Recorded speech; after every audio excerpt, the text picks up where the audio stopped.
Good morning, everybody. It's 8:53 a.m. It's Tuesday. That means we have Dr. Aaron Chapa here in studio, where we're going to be talking about some skin issues, skin conditions. If you have some, if you know somebody who does, share this, tag them. We're going to be talking about some very helpful, useful information, and we believe you're going to be able to apply it to your life and apply it to other people's lives that you're associated with. Dr. Chapa, how's it going? Man, it's fantastic. I'm glad to be here.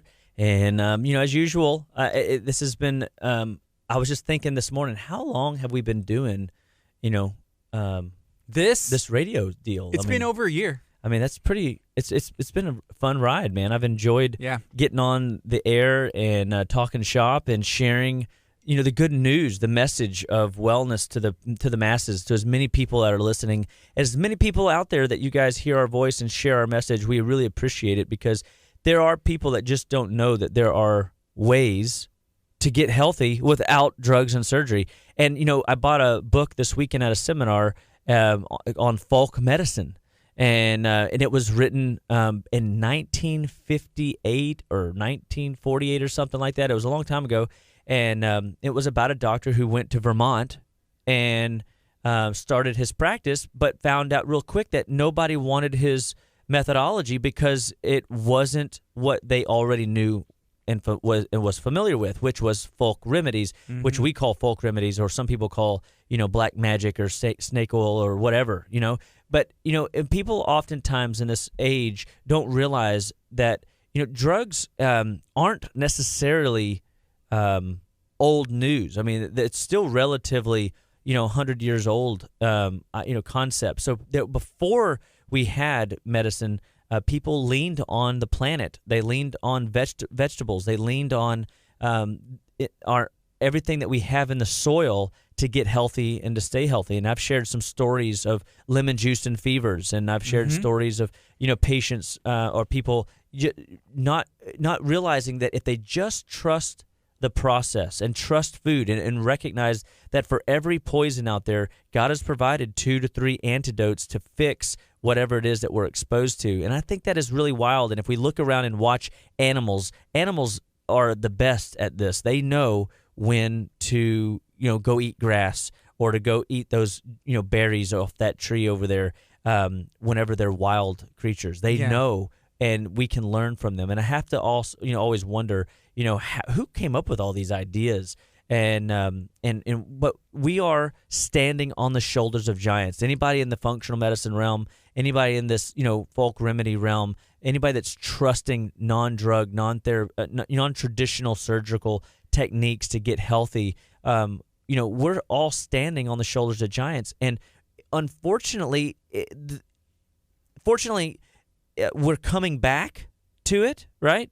But unfortunately, there's been about a 80 to 100 year spat of time where we've, in a sense, indoctrinated ourselves with wrong thinking and manufacturing chemicals in a laboratory. And I think that it's it's time that we start waking up. Yeah, and a lot of damage has probably been done during that time too, right? Absolutely. I mean, they say that it takes 3 generations to denature or destroy or brainwash a society. And I think that we're all in a sense a product of just what we know has been done to our food pyramid in the late 70s, early 80s by dropping 5% the fat content in the food supply and on the macro side of things, and people starting to crave sugars, crave more carbs, crave more starches. We've created this demonized the fats to a point where people are now dealing with diabetes and high blood sugar issues. They're coming up, inflammatory, sugar issues. Strokes are more prevalent. Heart disease is ever so prevalent, unfortunately.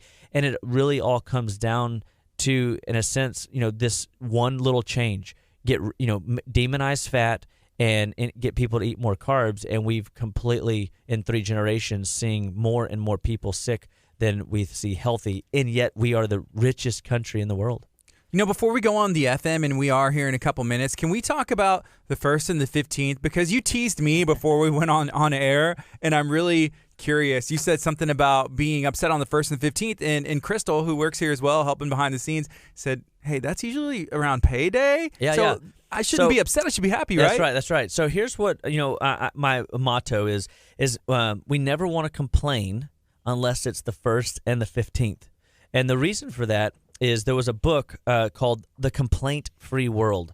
And it was done by a pastor. I can't remember his name off the top of my head. It's been a long time since I read it.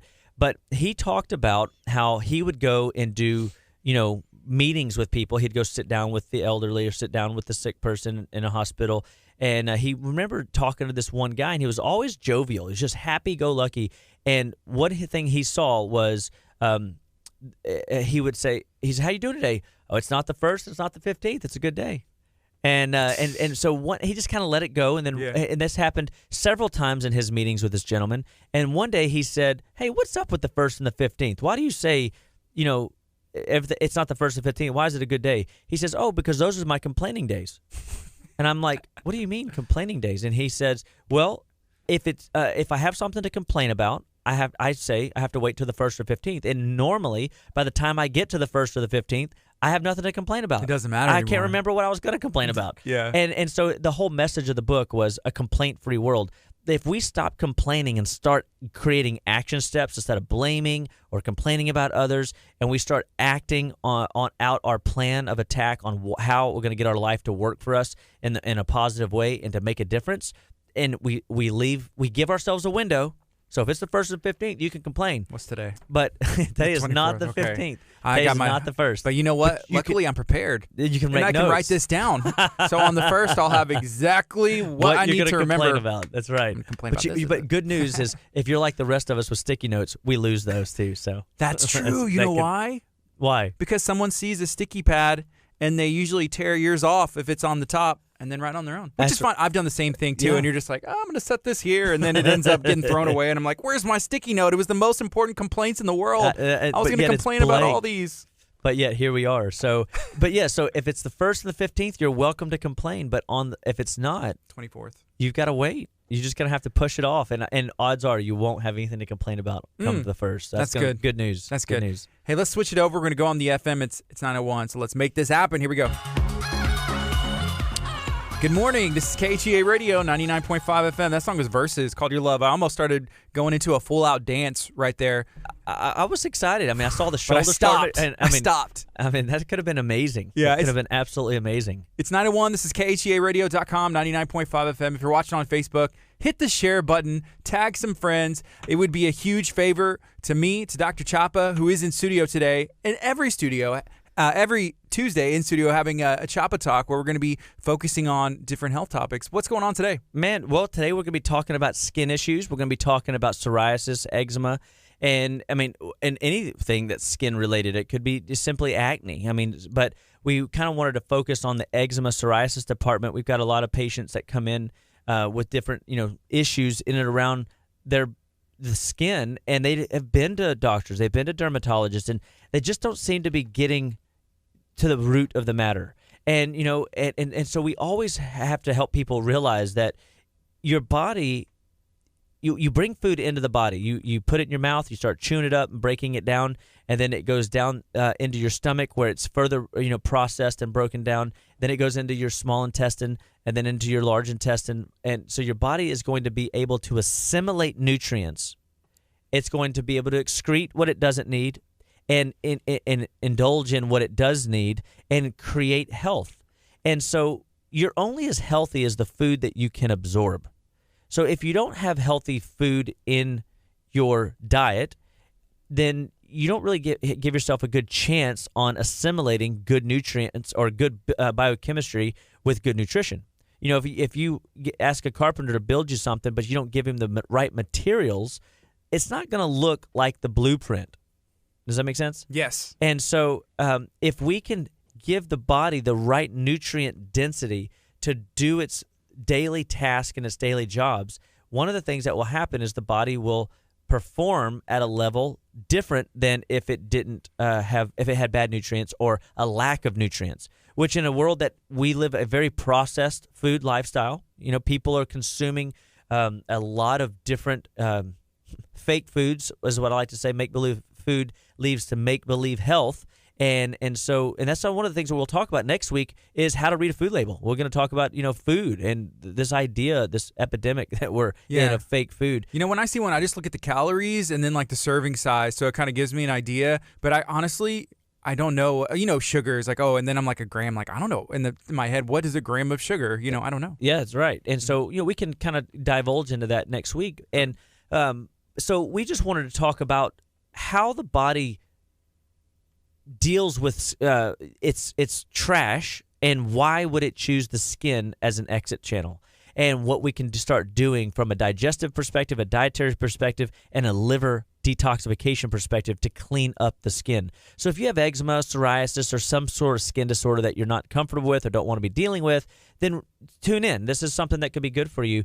And didn't you say that we're on some sort of TV network as well somewhere? Yeah, we're on channel 46.2 in Houston. Really? I think that's awesome. So you can access that via like just a cable channel? Yeah, so if you have digital television and you have cut the cord, or maybe you have the option to switch as well, you can go to channel 46.2. Rescan your television channels. This broadcasts out of Stafford, Texas, but it hits Houston. So it'll go all the way to us in Lamarck, all the way to our friends in the Woodlands. If you are watching on channel 46.2, thank you. Call, absolutely. Call and text a friend, tell them to tune in. This is something they want to hang out. There's no doubt. So I'm glad that people are tuning in and definitely sharing the message. So at Living Well Clinical Nutrition Center, so just a quick introduction for people that are just tuning in to visit with us today. I run a clinical nutrition office and give people alternatives to drugs and surgery. We have a staff of people that believe in your ability to get well and stay well without drugs and surgery. And so we're going to surround you with a positive environment that will help you start integrating these lifestyle modifications into your world to get a better result. So if you've got symptom patterns that you weren't genetically born with, we've got answers for you, because the body is communicating. And a skin rash, getting into this topic, is just that. A skin rash is your body's display of its inability to get rid of waste from the intestines and or the liver. And so we always first look at what is it that we're putting in the diet. When we look at the food allergies, first and foremost, drive the inflammatory cascade in the digestive tract that will create a skin eruption.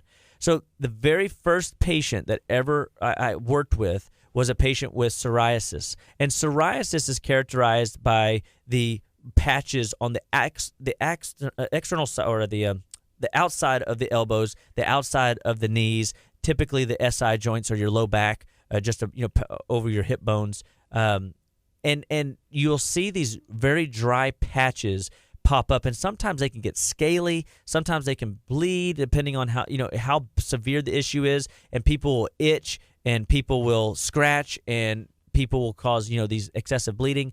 And this guy had been dealing with this for about 25 years. And I had just exited a seminar where these guys had talked about all weekend how to fix just this very thing. And I remember, this fellow walked up to me and said, and I was a student at the time, and so I was still in, school, and really didn't know how valid this information was. I'd never heard it, but it was a weekend class, and it was standing room only. I mean, there was over 300, students packed in this room that could only hold about 185 to 200 kids. So we had a lot of people sitting on stairs and standing in the corners. I mean, it was packed, and it was amazing. And this guy talked about all conditions and broke all kinds of conditions down into very simple understanding of how the physiology works and how we can maximize the physiology to reverse conditions that we're not genetically born with. And basically that if you have developed a skin problem in the last couple years, or even later in life, we want you to know that you don't have to suffer with it and stick around with that condition. You can say, you know what, if my body can develop it, my body can also undevelop it. I've been guilty of this, where you kind of find your identity in issues that you have, whether that's skin issues or, hey, headaches. Anything like that, arthritis. It's just a part of who I am. And then, you have to almost be willing to let it go, and then be willing to make the change, just because dad had this and mom had it and it's been passed down. But, finding your identity in that, I've had issues like that where I've been guilty of that as well. And I think we all get caught in it. I think it's the trap of the enemy, right? Like, this is when, if the battlefield of the mind, if it was ever real, it's real. And will feed us this negative information, and we just buy into it, and then we just start. It's like a self-perpetuating cycle. And so if attitude is everything. The power of your words, the life and death is in the power of the tongue. Yeah. And so if we speak death, we're gonna get it. If we identify in our problems or identify in our conditions, then it gives us a reason to justify or rationalize bad behavior. And so one of the things that I always am trying to help people recognize and see is that you don't have to live with anything that you got. And even if you are and have been living with it, today's the day. Make today the first day that you start making a change towards better health. And so evaluate what you do. So if you were in a financial peace program, they're going to have you evaluate your spending. Mm-hmm. So if you come into my office, first place you can start looking at is, why don't you just evaluate the food that you're putting in your body? And what we can see is if you're putting in food that potentially is inflaming your digestive tract, it's going to bog down the liver, because the liver now can't dump its trash and contents that it's been filtering for you into the bowel for elimination. And the liver's smart. It's not going to dump into an already toxic bowel. And so when you're dealing with something like psoriasis or eczema, we can almost bank on it being a food that is inflaming the gut, compounded by toxins that the liver cannot get rid of effectively, and having to revert it or redirect it out of the skin instead of out its functional exit channel. And the body wants to get rid of trash. It has to. I mean, think about your office space right now. Wherever you're at, there's probably a trash can in the room, right? And so if you just walked in to your office and the appropriate measures were taken yesterday and the trash was empty, so you should be starting with an empty trash can. Mm-hmm. By mid-afternoon, by 4 o'clock this afternoon, there will probably be what in that trash can? Probably some trash. Probably some trash. And that's just by the very nature of doing life or doing business or being at work. You have water bottles. You have one almost empty. You've thrown away at least one sticky note. You might have even thrown away a pen that's it's not working. So we're always generating waste. Well, when does the body ever take a break? I don't think it ever does, right? No, it doesn't take a break. I mean, we talked about 2 weeks ago when we talked about sleep, that if when you're sleeping, your brain is more active when you're asleep than when you're awake. Wow. And so there is always waste that's being generated, and that's why the large intestines are most active functionally, neurologically, blood flow, everything most active between 5 a.m. and 7 a.m. And so you should be having your largest evacuation at between 5 and 7 in the morning. And so people go, when I have the conversation of how many bowel movements do you have a day or what time of day you have a bowel movement, it's always late in the day. It's 10 o'clock, it's 12 o'clock, it's 5 o'clock. And I'm like, okay, so now let me give you this 55-pound kettlebell, and I want you to carry it around for the rest of the day until you have a bowel movement. And they're like, what? That's heavy. That's inconvenient. Well, it's inconvenient for your body, too, to be holding on to trash that it was supposed to eliminate 8 hours ago.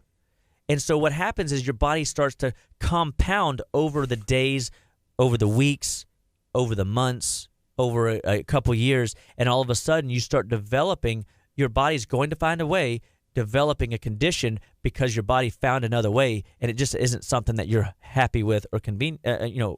It's not convenient. Yeah. So now your body uses the skin as an exit channel, and your body does this. It's got secondary and tertiary exit channels that it will leverage whenever the number one exit channel is broken, the bowel.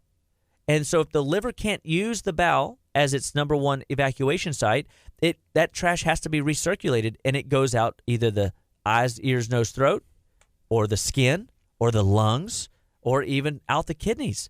And so this is where we start seeing other conditions start rearing its ugly head, and psoriasis and eczema are classically in this department. And so when we're looking at eczema, for example, on the insides of the elbows or the insides of the backs of the knees, we start looking at, okay, this is what eczema typically, traditionally looks like, or your hands start cracking and getting dry, or if you've got like the psoriatic dermatitis on the scalp, There's another word for it. Does that just mean it's kind of like really dry and flaky almost? Yeah, but it's in and around the hairline. Okay. You know, or around the ears, or around the base of the hairline on the back. But it's really odd.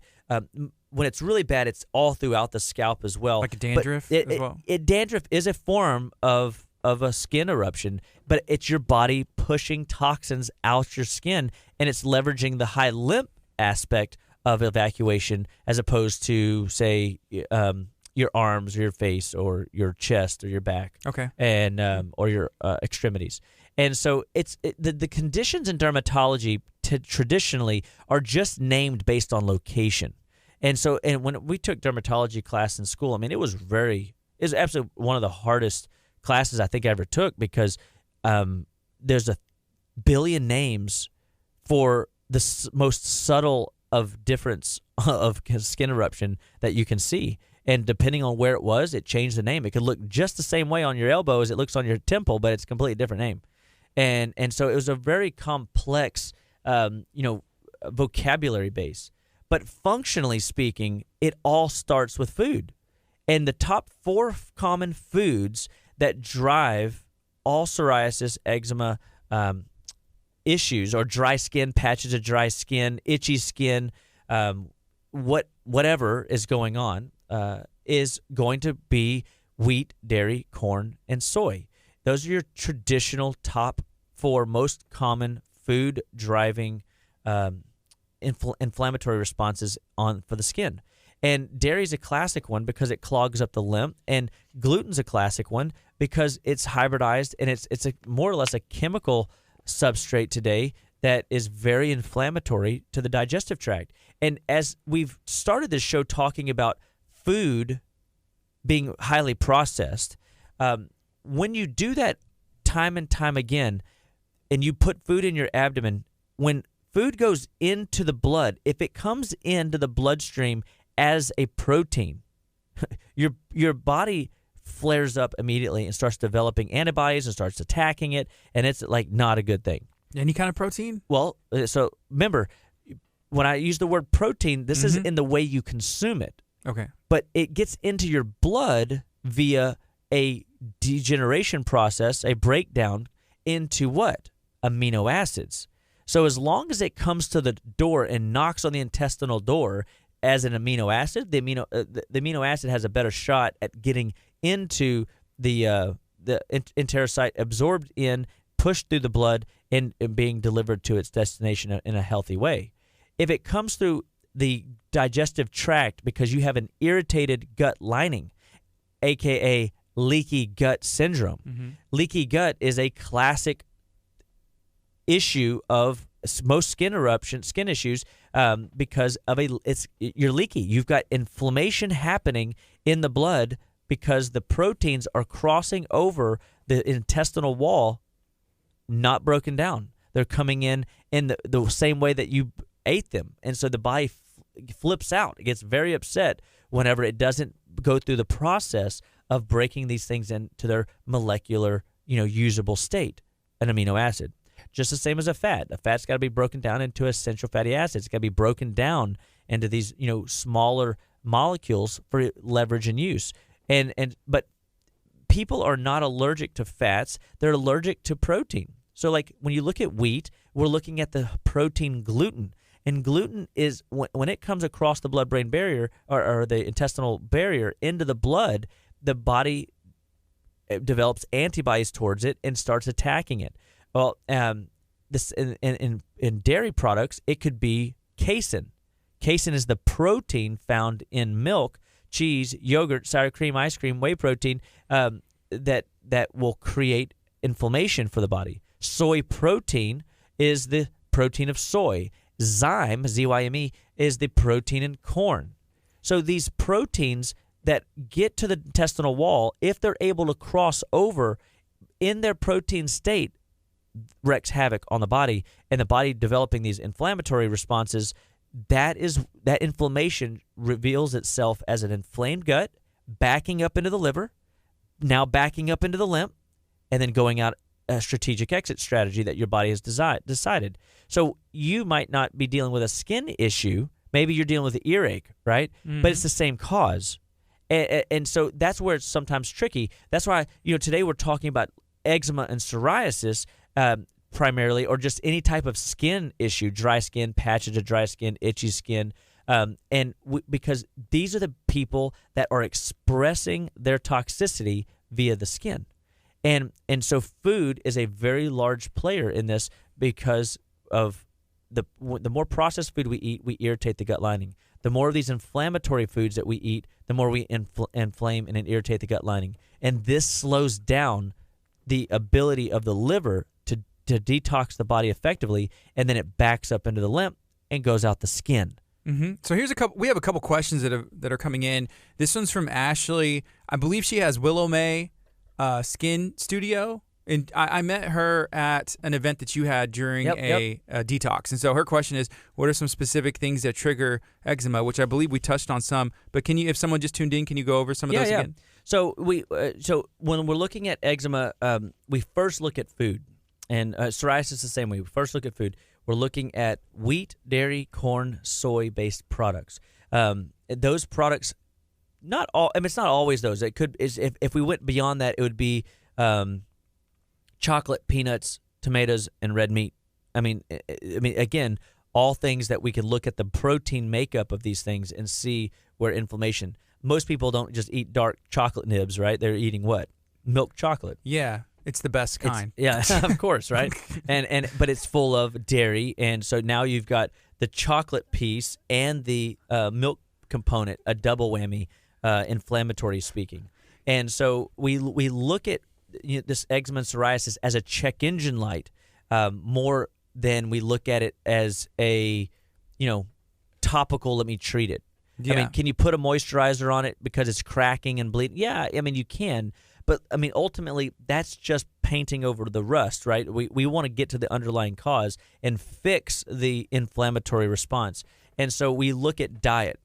And then after we address diet, then we can actually get into, because a lot of these times, when it gets to the skin eruption stage where it's revealing itself, the liver's been congested for months, if not years. And the liver's just very versatile. I mean, it can heal itself very rapidly, and so it's a very strong organ, and it works in over 600 different pathways inside of our physiological system and our genetic makeup, and makes us healthy and strong. Well, if that thing has been overworked, underpaid, if you will, and congested on the regular with different, toxic buildup, bad food choices, environmental stresses and pollutants, things that we voluntarily do to ourselves or involuntarily get exposed to, the liver's responsible for cleaning a lot of those messes up. So if it is backlogged, just as if you were backlogged and had piles and piles of paperwork around you, it gets overwhelming. Well, the liver, having a job to keep you alive and keep you healthy, is going to find a strategy and find somebody to delegate its work to, and the skin is typically where that is. So when we think skin, we think liver congestion. But now the question is it downstream in the intestines? So how are we going to go about cleaning up the diet so we can decrease inflammation so that we can heal the gut lining? And we can do that through, cod liver oil, just simply stated. I mean, the essential fats alone help to restore the function of the bowel. A good probiotic will help to restore function of the bowel. Doing a yeast program or a parasitic program can help restore the gut microbiome. There's tons of research around the gut microbiome's effect on the health of the skin. And because, again, it comes down to the healthier the gut microbiome, the better you absorb the good food choices that you're putting in, and the better that you can repel the bad guys that are trying to sneak into the diet, because, we're all exposed to opportunities every day to cheat and eat terrible food. And so the body has ability, when it has a strong gut microbiome, that's your good flora, your good yeast, your the balance inside the matrix of your intestinal tract, can repel the bad guys. The defense. And it is. We call it the floating immune system. We call it your first line of defense.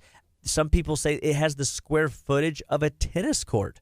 I mean, with the amount of twists and turns and villi and microvilli present in the intestinal tract, it's a huge, huge, huge organ and needs to be addressed. Is it downstream? that's where we have to look a lot for these conditions to start. Then we have to go into the liver and say, all right, so we know that the bowels have been cleaned. We've cleaned the bowels out with bentonite clay, or we've with cod liver oil renourished it, or we've put vitamin A and vitamin C type ideas, or just simply, how about get more bile production from the liver? So now we're going to ask the liver to do a job. We could use excessive amounts of beets to do that, or Brussels sprouts to encourage better flow of liver enzymes for metabolizing different food substrates that we're consuming. And that bile that your liver's producing also helps to band-aid injury in the intestinal tract. And that's a cool thing.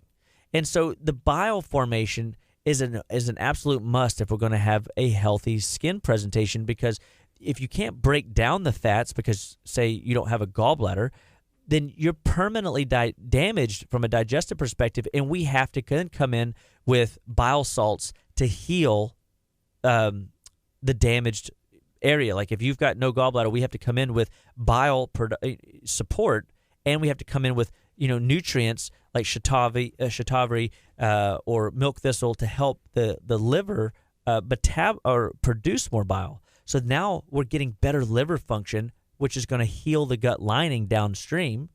And then we can look at detoxification processes. How can we get the liver now to encourage the liver to dump more toxins faster, more effectively, more conveniently into the bowel, because now we have a place to put it, and now the body stops pushing trash through the skin and routes it through the intestinal system as it's supposed to. This is your sewer, and it's supposed to eliminate several times a day. And when it doesn't, it just backs up.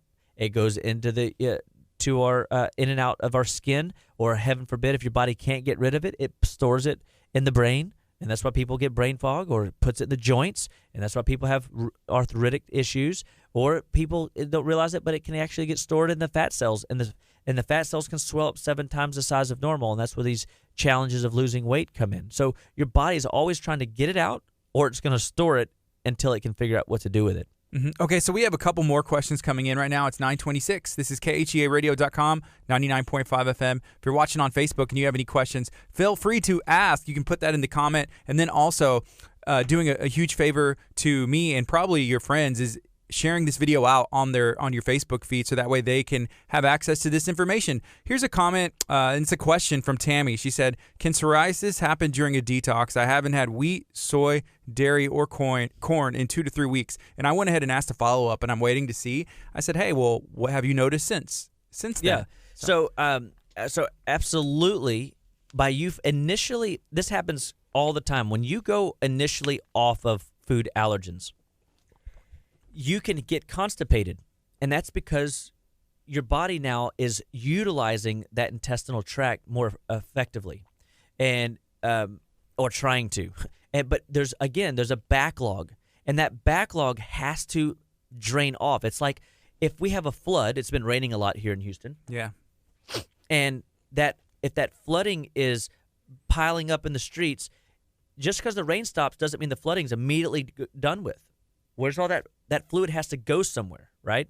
And so we have to drain that stuff off the streets, and that has to go through your exit channels. So the sewer system, your intestines, has to just drain. So if you've been off of wheat, dairy, corn, soy, and you found that your psoriasis got worse, and I would say that means that you need more binders, so things like bentonite clay or activated charcoal, or we need more bile production, or we need more good old-fashioned water to come in and help wash the intestinal tract. And then we need to come in with things like cod liver oil and to nourish the tissues in the digestive tract, because if the digestive tract is dry and inflamed, it's like now we've got a house that we just put the fire out, but that doesn't mean that there's a new house there already. No, we got to clean the rubble. We've got to reorient the foundation, and we've got to restructure, the house on that new foundation. And there's a repair process that goes on. So first step in putting out the fire is putting out the fire. So if you've got inflammation in your body, aka psoriasis, you put the fire out, or in this case, what she's describing is her body had a chance to start dumping toxins, but the body got excited and dumped too much too fast, and that happens, and that's where we need drainage remedies to help kind of offset that. And we have things like beef liver fats, and we've got different lymphatic drainage products, Spanish black radish. We've got different cruciferous vegetable products to help the body eliminate and bind those toxins and help them get out with healthier fiber sources or water, like I said earlier, to drain off the excess flooding that she's got going on. Her body got excited, and it dumped those toxins, and then she was already dealing with what we call dirty pipe syndrome. Well, what the heck is that?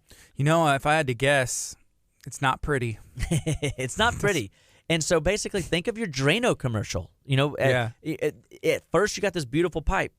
And then as time goes, that beautiful pipe has grime and grease and all this other stuff that's caked up inside of it, and they have to go drop Drano down the pipe to clean it up or whatever, right? Well, we shouldn't put Drano in your body, just for the record. I know that sounds silly, but we are on the radio to make it clear that's a bad idea. But detoxing and going through these processes is a form of cleansing that happens to the body. So in the process, anything that's in your body, it has to get processed out. And so it's not going to just evaporate. It has to be pooped out, sweated out, breathed out, peed out. And so it's going to go out one of your exit channels. And so if her eczema flared up after she got off of these products, that means one of those products for sure, it was constipating her, slowing her bowels down, and her body was not able to get rid of waste well, is binding up dirty pipe syndrome, even though she might have been having a bowel movement every day. That's what's so confusing, is once she stopped the process, the body just dumped everything it had into that dirty pipe, and it clogged it up, and that's when the psoriasis and eczema broke out. But it will go away once we get some of these other areas fixed. Could be essential fat, so we got to put in our body more water. Could be we got to get more bile production happening, better fiber sources, or other binders to come in and help to sweep up the debris and clean up the rubble. Yeah, Tammy, she clarified. She said, yep, it showed up after stopping my problematic foods. And then she said, thanks for helping me with my dirty pipes. LOL. I love it. That's awesome. Thank you so much, Tammy, for sharing. And guys, I want to say thank you, whenever you have the courage to kind of talk about yourself online, because we can learn together. I mean, this is all the whole reason that we've started this show is we felt like we have a message to share with people, but people don't always know what it's like to go through these processes, and we can learn very much from other people that have gone before us. And that's what I was saying earlier, by standing on the shoulders of giants. I remember one of my teachers, he got in front of a room. He invited, I think, like 8 patients to come in that were brand new patients. They were new to him and new to the crowd. And there was about 30 doctors in the room. It was a small group. And he did his whole new patient evaluation with brand new people. And they were comfortable with it. The doctor was comfortable with it. And we were like, it was like a fishbowl watching these 2 fish swim around and interact. So we weren't allowed to ask questions or anything like that. We were just, spectators to watch this guy in action, because he has a very successful practice, a very successful reputation of getting people well, and how he would go through his therapeutic rationale working with the client. And it was just this very thing that we're doing here. And so when you're willing to comment about your situation and we can talk it through and give you ideas and then get feedback in the future, I mean, that helps everybody collectively learn. And that's what it's all about, is getting back to some of these folk remedies and helping people realize folk remedies, they're only folk is because they're older, but doesn't mean that they're not effective. They're probably more effective, and there's many of them out there that, most of us have no idea exist. And I think that would be fun. I'm going to work on that one. I'm going to work on putting together a folk remedy talk we could do on the radio. That would be fun. That would be good. Let's do that one. So here's another question, and this is a comment from Bethy. She said, I'm hoping to hear about psoriasis on the hands. Is there anything specific you can share about maybe that? Okay, so psoriasis on the hands is your body, again, what we talked about earlier, where the body puts the toxin can give you a kind of a clue on what it is that you're how toxic that substrate is that your body can't get rid of. So it pushes it as far away from the vital organs as possible into the extremities. And so first and foremost, if it's cracked, bleeding hands, we have to heal first the gut, detox the liver, and we start looking at the lymphatics, because the lymphatics at some level will start getting backlogged. Okay, so when they start getting backlogged, the body really starts using the skin more frequently than ever, because now you've got 3 systems of backup. And that's, again, the bowel, the liver, and things now backing up into the lymph. So the body's like, okay, I got to get this stuff out of the lymph because it's going to get infected, or it's going to wreak some other level of havoc. So the body says, well, push it as far away from the vital organs as possible until we can figure out what to do with it. And so it's showing up in the hands or the feet, for that matter. And so when we look at the extremities, I look at the more toxic the substance is that the body can't really deal with well, it's going to push it as far away from the vital organs as possible. But we'd still come in with the same concepts of what we've been talking about in cleaning up the bowel, looking at the food that we're putting in the bowel, addressing our water intake, looking at liver. So and then we get into lymphatic support. So how can we go and cleanse the liver or the lymphatics? One great herb that I love is yellow root or yellow dock, and yellow dock has a amazing lymphatic drainage capacity to roto-root, so to speak, the lymphatics and get things to move through.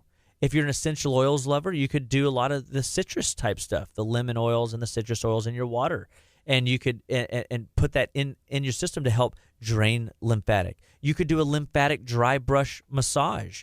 You could do rebounding on a trampoline to mobilize the lymphatics. And it doesn't take, even simply a good brisk walk could be a lymphatic support enough to get things moving in your body. Where congestion lives, your body has symptom patterns or manifests into disease. And so if you're dealing with like the psoriasis on the hands, we want to look at, okay, we really think that there's 3 levels of congestion: the bowel, the liver, and the lymph. So we want to really start looking at those lower 2 angles of approach. So again, the right type of dose, vitamin A, vitamin C, to help heal the gut. We want to start doing gut reinoculation with gut flora products, increase bile production using beets or cruciferous vegetables. There's obviously some herbs we could use to help the liver produce more bile. And then all of a sudden you start seeing the lower 2 systems start performing better.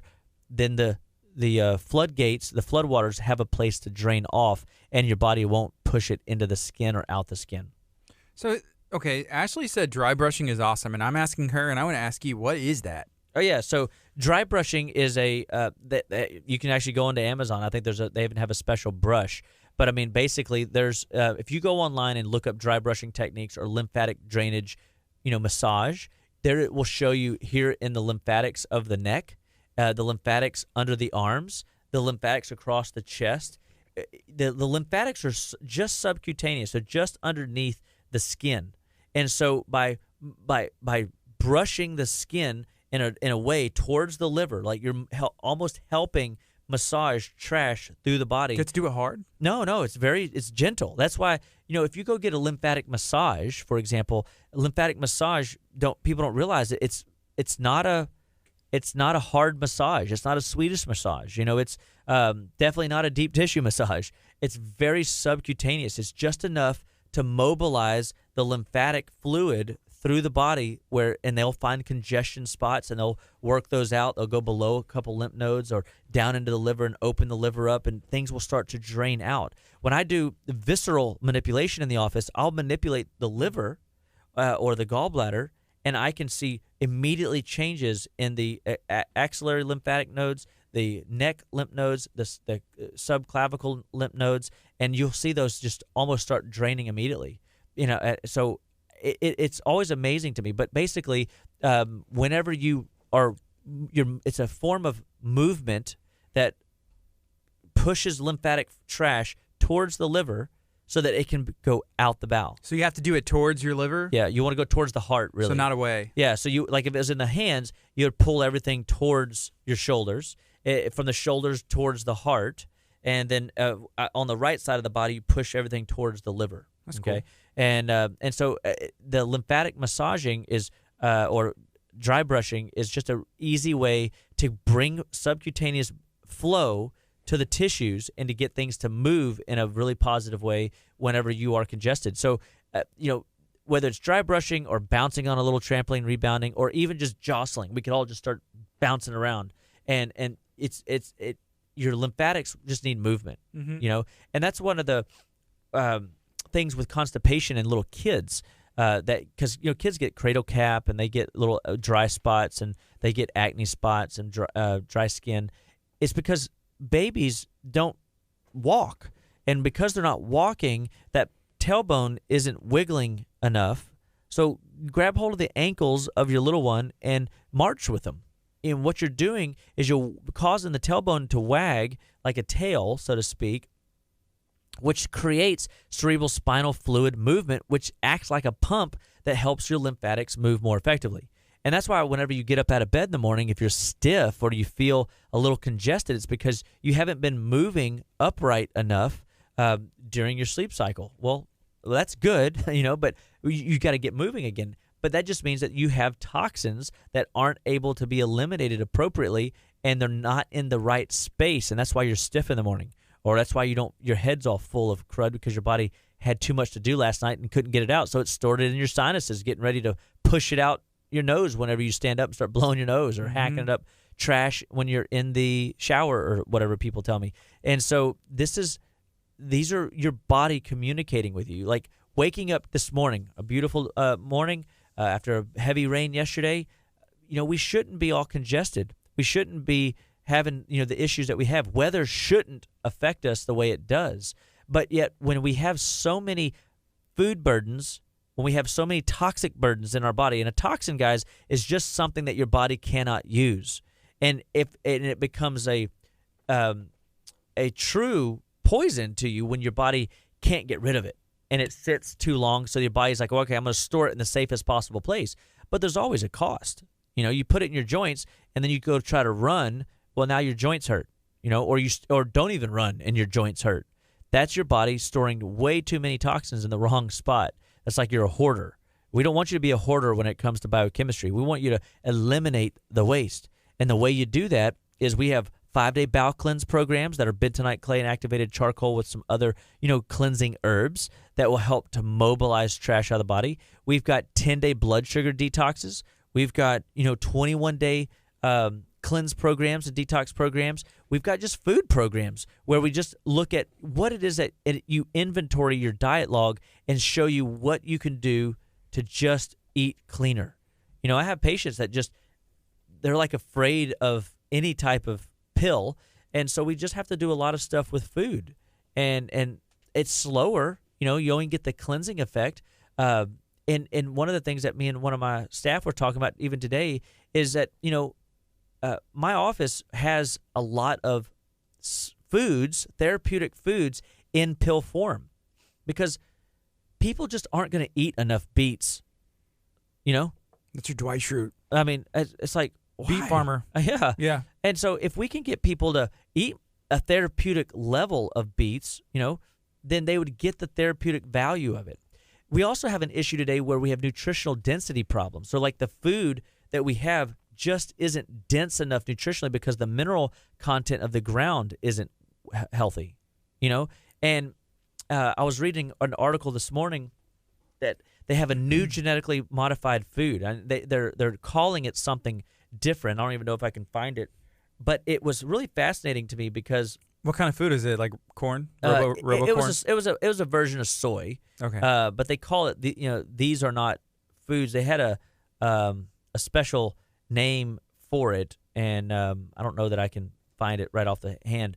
But it said something interesting. I mean, like they've seen a reduction in people buying partially hydrogenated oil, because looking at what we call one of the 4 deadly food additives, partially hydrogenated oils, is a classic way to congest or clog up your liver.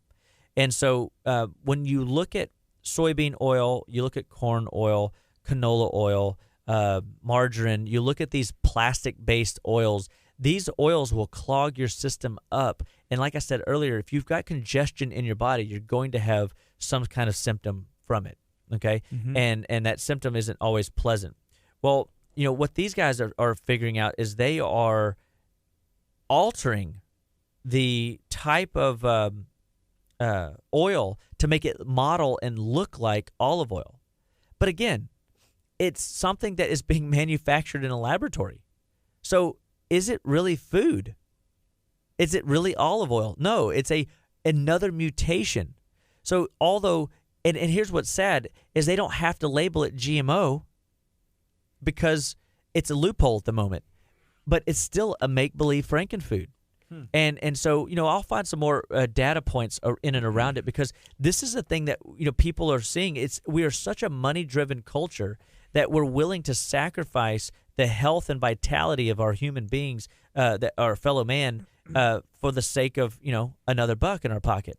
And we're trying to, at Living Well, teach people how to live well with real food and avoid the 4 deadly food additives, which is artificial sugars like aspartame or sucralose. Then you can see those on your gum packets even, You'll see it in MSG, monosodium glutamate, which is a known brain chemistry deregulator. It causes, massive problems in the brain chemistry. It could be partially hydrogenated oil, any of the oils we just mentioned, margarine, canola oil, things of that nature. Or high fructose corn syrup. I mean, these are your 4 deadly food additives that will cause stress on your body's ability to get rid of its normal day-to-day workload, right? So here's some extra work for you today. I need you to get done. I think tonight at 6:30 y'all have an event going on. What is that going to be focusing on? Tonight's about immune system. So we got a lot of kids. Kids just started back school, and so we got kids coming in with different types of ailments and stomach bugs. Like last week, we saw a lot of the vomiting and diarrhea stomach bugs, the 24-hour bugs, the 2-day bugs, or whatever. And so we have different protocols in place that we're helping try to build a medicine chest.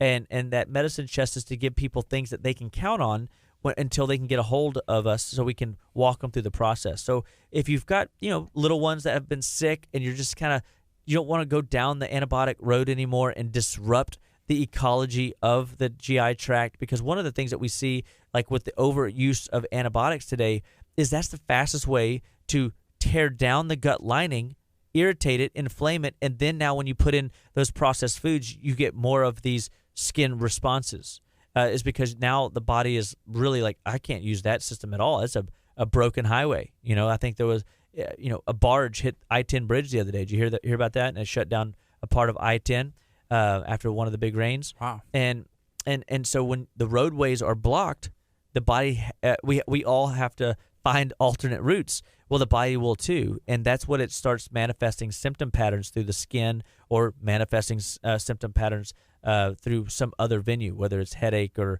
ringing in the ears even. So tonight is about immune upregulation. That's at 6:30 at Living Well Clinical Nutrition Center in League City, and that's off of East Main. You can give us a call at 281-554-8600, and you can get more information and data on what time we're it starts at 6:30. So, and they're about an hour. Awesome. Hey, so there's a couple more questions. I think we have time. So one is skin related and with children, and the other one is about gene mutation and detoxing. Which one you want first? Let's do the first one. Okay, so this question is from Laura. She said, "What does acne tell you? Both my kiddos, 8 and 11, have some flesh bumps on their cheeks. They look similar to acne, but not red. My daughter has started her cycle already, so I assumed it was that's what it was from. But my son's 8 and has the same thing." Yeah. So depending on where it is on the cheeks and how bad they are, if they're like little bitty bumps, or if they're big kind of like abscess-looking bumps. There's 2 different factors. I mean, obviously, my knee-jerk reaction for your 13-year-old would be, that it's hormone-related. Her body is starting to try to figure out the hormone game. And so I'd be looking at changing her, looking at the diet, as we've talked about today, but I'd be looking at really focusing on getting healthy fats into her diet. And your sons, and maybe they both have they're getting into some similar foods, and because maybe their blood type is the same, maybe they both kind of have your disposition versus your husband, or vice versa. Your husband's more prone to skin stuff. They both carry the expressive nature when activated with certain foods like wheat, dairy, corn, and soy as a top 4 look at choices. Not that sugar couldn't be, but remember, sugar I don't really classify in the top 4 most common foods because it's a chemical. Food. It's an addictive substance that has to go in the chemical department of really the 5 deadly food additives. Sugar, normal, could be the 5th one. And so with them, I'd be looking at easy things. So because they're young, I'd be looking at, okay, we don't necessarily need to put them in a full out detox, but I would be asking them the questions like, well, sweetheart, do you have a bowel movement every day? And if she's not having a bowel movement every day, boom, that's your go. And so then you could come get something like Intestinal Cleanse 3 at our office, which is basically an herbal cocktail to help mobilize the bowel. But I don't want you to stop there. I don't want her just to be on an herbal support to get things to move through her body. I want you to get in there and let us help you build her a care plan to help restore the gut lining, so for better absorption of nutrition through healthy gut flora. So we might do some gut flora work with her with essential fatty acid work. So maybe we get her eating more avocado. Maybe we get more coconut oil. Put coconut oil in the eggs as opposed to or real butter in the eggs as opposed to whatever cooking oil that you're using. Maybe you're still on the margarine train or something. And so we look at healthier fats and more fats. Okay, and so you're thinking, okay, well, I cook with butter. I don't do the coconut oil, but I guess I could do that. How much? So in a kid that's 13, 18, or 8, I'm sorry, I'd probably be doing, a teaspoon, 2 teaspoons in the morning, 2 teaspoons in the evening of a good essential fatty acid like cod liver oil, or cooking with butter, olive oils, and really increasing their fats because it's going to mobilize trash through the bowels. And that's what I'd be looking at even with your 8-year-old, because I find that a lot of times the kids today are dehydrated and their bowels are constipated, and they're not moving trash fast enough through their body. And so it's going slow enough that the body's looking for another way to get the stuff out faster. So just simply getting your kids to drink more water. So, have them a designated water bottle and shoot for, 1 liter per 50 pounds of body weight. So if they're, 35 pounds, just round up to 50, and you'll be close. If they get close to 32 ounces in a day, so 20 ounces or so, that you're in the ballpark, and that's what you're shooting for. And you could look at just simply water and essential fatty acids, and you would see a change, I bet, in their health. And then I'd be assessing the bowels so you could determine if we need to pull a food allergy out or not. Okay, and so here's another question. This one is from Amber. She said, I have the gene mutation MTHFR. Does that make my detoxing even more difficult? It does make your detoxing more difficult. And it is, and a lot of people have multiple SNPs of the MTHFR gene mutation. But it doesn't mean that you're out of that you can't detox. It just means that we have to, be more focused on whether or not you need different ways to help the body methylate more effectively. So definitely a conversation for it's a big conversation, so I won't go into all the details of it. But it might be we need just extra SAMe, which is a type of a pathway to support in that methylation pathway. It could be you need specific methylated B vitamins to help your body bypass some of what your glitch is. But again, this is the cool thing about the whole study of MTHFR work, is that it revealed to us that this is another area where we have to be mindful. Like, this is not a one size fit all package. Everybody has their individuality and need that we have to honor. And so we don't at Living Well Clinical Nutrition Center just build a cookie cutter process. We design clinical nutrition programs specific to you, your history, and your medical makeup. And we are all uniquely similar, but we're all very uniquely different, And so that is the joy and the challenge of working with the body is we just got to find out. Like I was saying earlier, you could be somebody that expresses the same conversation with a earache issue or headache issue, or you might be this one that we're talking about today with eczema, psoriasis.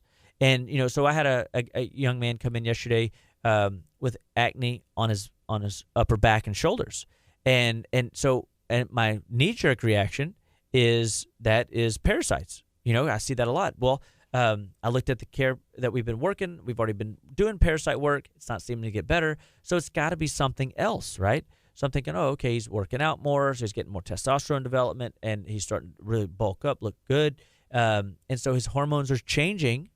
And so now we've got to look at, okay, he might be over-converting testosterone into DHT, dihydrotestosterone, and that can create that same level of acne issue. And so now we've got to go. We don't want to just put him on things to block DHT conversion because he's a young man. You don't want to do that. It'll mess up his sex organ systems. And so we want to make sure in that case that we're able to just target the skin over conversion of DHT, and we can do that. I mean, so knowing and going through the process is sometimes not just an easy, black and white, you have this, we're going to do this. It's sometimes we got to think it through. And sometimes not sometimes, all the time, you've got to remember we always start with the digestive tract. And the reason is because it's 80% of the game. And so Stephen Covey always talks about using the big rocks first principle. And if we can focus on the things that have the biggest imprint on the health and vitality of the body, why wouldn't we start there every time? So, but it's how do we go about it? Are we going to do water? Is it going to be essential fats? Is it going to be food allergy elimination? Is it going to be gut restoration? Is it going to be an anti-yeast protocol? Or like how extreme are we going to start? How do we ramp the process up to make it most effective? How do we do just enough to get you the result that you want? These are all the things that are the individuality of our desires to go through these processes. So just make sure that you understand that nothing is cookie cutter, but yet there are similarities that you can bank on and count on. And that's where we start with a liter of water per 50 pounds of body weight. And so I would totally say just because you have an MTHFR issue or you have,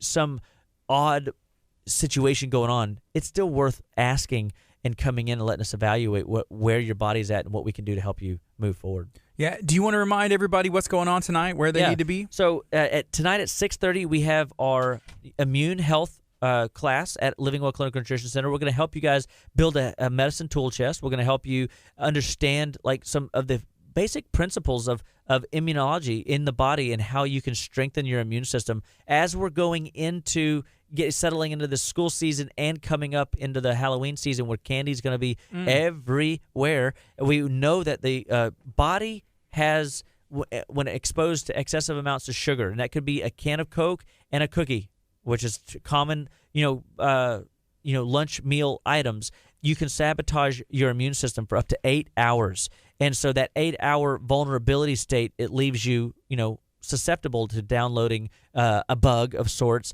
and causing havoc for the whole family. You can take that now home and give it to everybody in your family, or you can go home and just, you have to cancel trips because everybody's sick. Everybody's sick. Dr. Chapa, what is the 31st of October? We have something like a fall harvest festival here.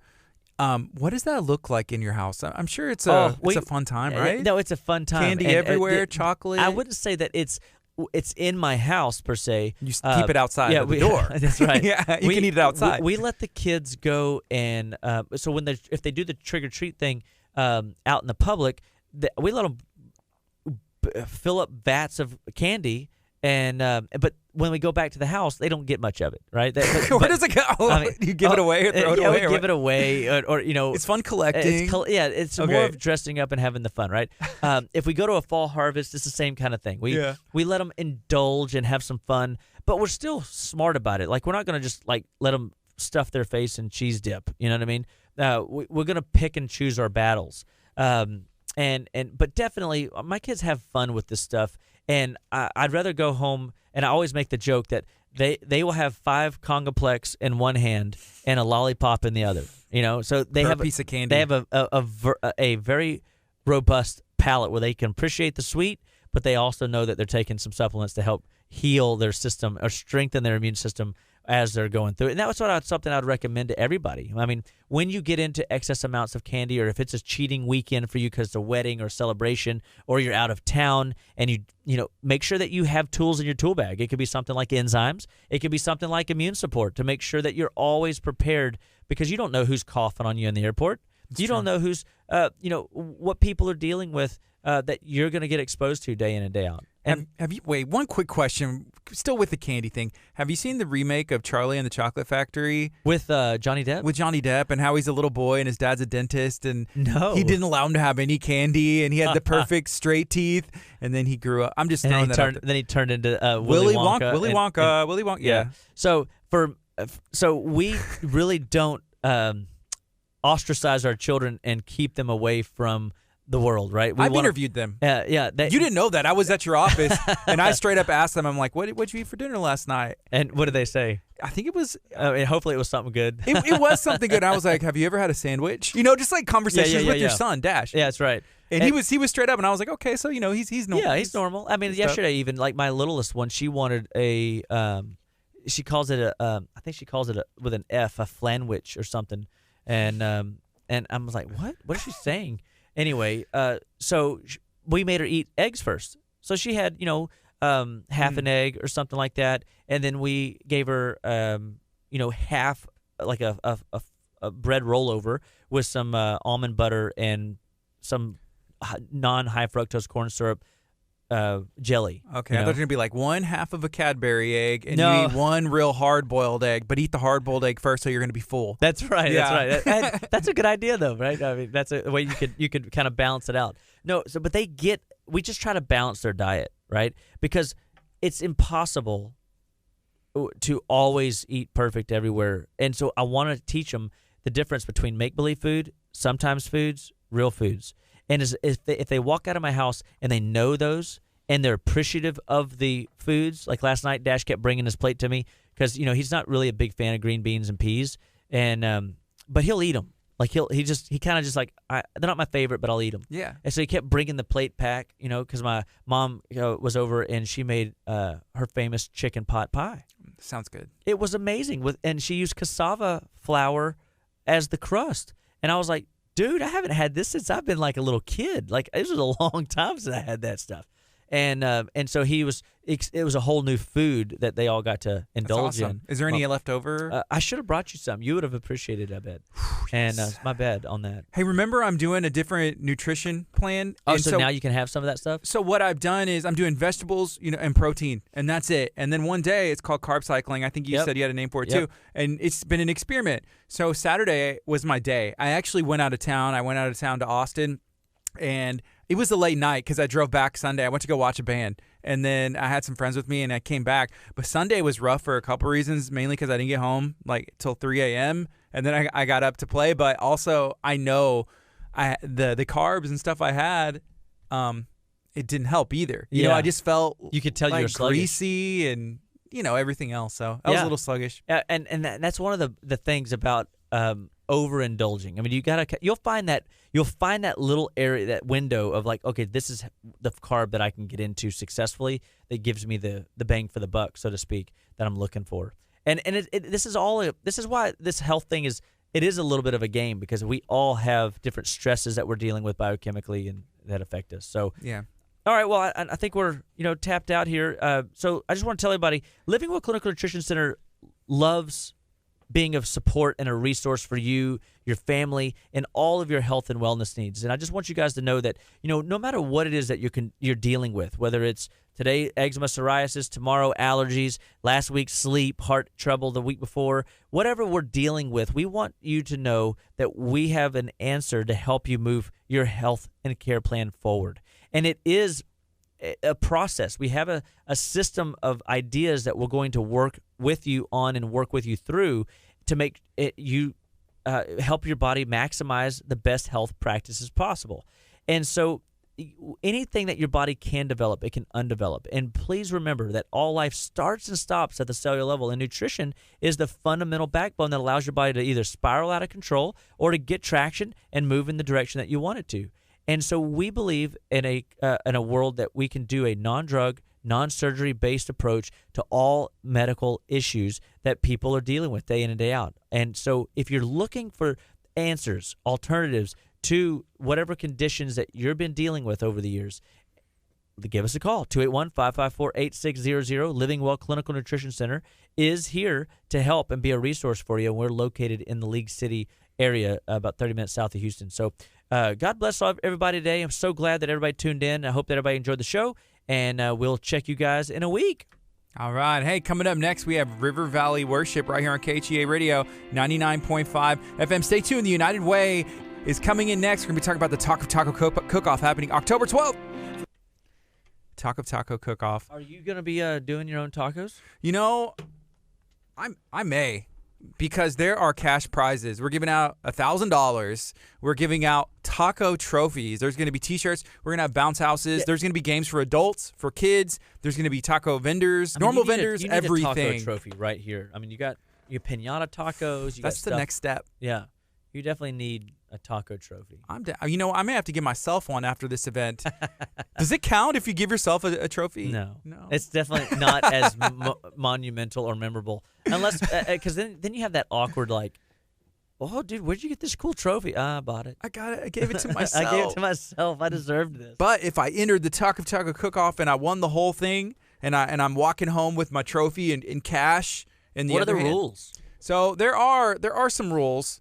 And right now they're vague. And actually, we're meeting tomorrow to make sure that we are stapled out and together, and everybody's on the same field, because there's so many different ways you can make a taco. A lot of it takes hey, you got to marinate the meat overnight, or you got to smoke the brisket, 12 hours. And we are not trying to have people camped out here overnight necessarily.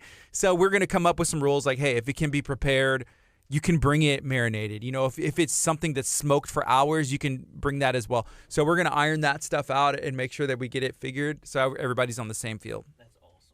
Dr. Chopper, you're awesome. I'll see you next Tuesday. Absolutely. We could have kept going for another 10 hours, most likely. One day we'll do another marathon. Okay.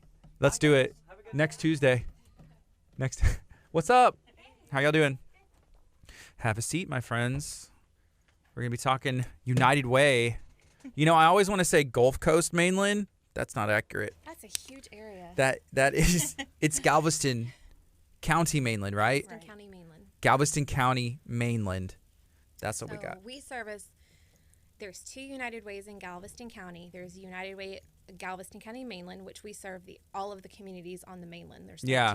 And then there's United Way of Galveston. So they focus on the island and Port Bolivar. Are they pretty good? Oh, yeah. They're nice. In fact, the director there's no there used to work for us. No tension or nothing? Oh, no. No, not at all. No fighting? The director's one of my best friends. Okay. Hey, could y'all scoot up close to me and then adjust these mics to where y'all are like me? Okay. I'm kind of loud, but y'all can be loud too. Okay, we'll try. So what's up? How's it going? Good. Good. How are you? Hey, are you excited to be here? This is your first time. Yes, I know. I was a little nervous, but it's cool. All right, so we're gonna break the nerves down. Yeah. You know what I found? I found a secret, and I shared this with my wife. But here's what we're gonna do: we're gonna go on the FM right now, just introduce you guys to get it. Just dive in, and then we're gonna have some fun. So here we go. Okay. Good morning. This is KHEA Radio 99.5 FM. It's 10:07, and we're back. And we are going to be talking about the United Way, and we're going to be specifically talking about some events that are coming up really quick. And my favorite, maybe ever, October 12th, the Talk of Taco Cook-Off. If you go to talkoftaco.com, you can learn how you can sign up, become a vendor, sponsor the event. Here's the big thing. It's free to attend, and we can't stress that enough. Oh, I know. So we have Leslie, we have Angelica here, and how are you guys doing? Good. I'm glad y'all are here. I'm hungry now. I'm thinking about tacos. Did y'all have breakfast yet? No. But Okay. I know where I'm going when we leave here. Yeah, there's a gas station right. So I walked into that gas station this morning, and I ordered some food, and then they have a little taco thing, and the dude's legit, right? So I get up, and he was like, the guy who I've seen him before, but I've never introduced myself. Hey, my name's Gardy. He's like, hey, Gardy, how's it going? I was like, I'm doing good. How are you? And he was like, how's the radio station? I was like, I've been spotted. I don't know. It was just interesting. All your secrets are being revealed. Yes. And so, yeah, anyways, the tacos are great there. So I do recommend if y'all stop out. Actually, there's any way you go around here, there's tacos. For real. Good. And that's how this started. We were on the journey, on the, I don't know, trying to just find the best taco, the hunt. Yeah. There's so many around.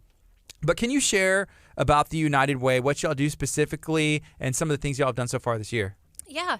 So United Way Galveston County Mainland, we have a large coverage area. We cover all of the communities on the Galveston County Mainland, and we focus on fighting for the health, education, and financial stability of every person that resides in Galveston County. So a lot of people think that the programs that we have are only for the low income or the indigent, and that's not correct. Mm-hmm. So anyone that needs services can apply for help as long as you meet the criteria of that agency.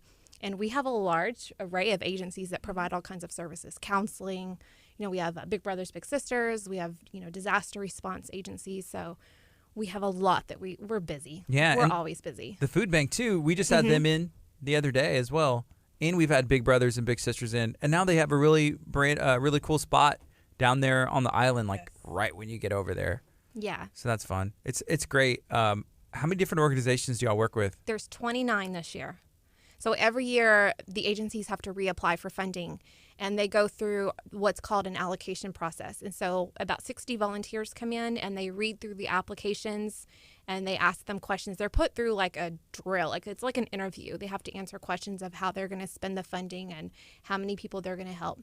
And then every year they reapply, and then those volunteers are the ones that make the decisions on who gets the money. It's not the United Way. Wow. Yeah. So how many volunteers? 60. I want to volunteer to pick. Hey, I need volunteers, so you're on. I like picking out how people spend money. I'm like, you shouldn't be buying that. You shouldn't be doing that either. Right. Like, yeah, you should buy that. Man, just telling people what to do. Oh, yeah, we have volunteers that they'll tell us, I'm only going to do it for 1 year, and then they've been with us since. But they'll come in with their notebooks, and it's got like all these sticky notes and highlights, and they get excited because it's like your money, and so of course it's your opportunity to ask what they're doing with that. Yeah. And it really lets them get to know United Way even more than they ever have. So. Okay. So y'all need volunteers as well, because I know y'all's partnering agencies, they, the food bank, they need volunteers. Big Brothers and Big Sisters, they need people to volunteer as well to hang out with the kids and, have fun pretty much. So y'all need people too. Yeah. Absolutely. Nonprofits live off of volunteers. And so, we always need some, help. So if anyone's interested, we have our new website just launched. It is very nice. Thank you. It's still a work in progress. How can you find it? www.uwgcm.org. Okay. So it stands for United Way Galveston County Mainland.org. And that's easy. Right. Yeah. That's y'all's too on social media because I got confused. Like I mentioned earlier, sometimes I'll be like Gulf Coast, mainland. But yeah, if it's at UWGCM and it pops right up, and I'm going to put that there for you guys on the Facebook stream. So you can access that as well and kind of see what they're up to. And social media is a great way to be able to do that as well. But the website is beautiful. Well, thank you. And y'all put in a lot of hard work for that, right? Yeah, in a short period of time. Record breaking. No, but we're excited. We had a website that was functional but not maybe the best for years. And of course, with being a nonprofit, you don't always have the funds to put into it. And so a really great opportunity fell in our lap, and we took it. And I like the new website because it gives people an opportunity to reach out to us. We've had some people reach out to us through the Contact Us form. Like, hey, I really want to kind of be discreet, but I know someone that needs help. And so then I will make that call and introduce myself to that person. And not often do you have someone calling you offering help. It's normally the other way around. So I really like having that avenue for help. Okay. Yeah. That's awesome. We also have all of our events listed there, as well as Taco, as well as our trainings. Another part of United Way is that we do a lot of trainings in the community, and we have several trainings that we host at the building. So we have several trainings that we have posted on our website as well, and those are all free. Awesome. Yeah. What was the last event y'all had? Well, we were supposed to have the skeet shoot last week, and with the weather, that got canceled rescheduled. It's rescheduled, and that's with Marathon. Didn't Valero do a big one too? Like, was that over in like San Leon or something, or was that something else? That was Marathon as well, and that was a fishing tournament. Marathon. Yeah. Yes. That's awesome. Valero does a golf tournament, but they do it in San Antonio. It's like a corporate tournament, and so then all the funds are distributed throughout the communities. So, okay, cool. Yeah. And I know we went and filmed at Texas, New Mexico last week, which went great. There's a great staff of people there, and they were brainstorming ways to raise money for the United Way, like challenging. There was one gentleman who seems like he's a lot of fun, and he's in the video a lot, right?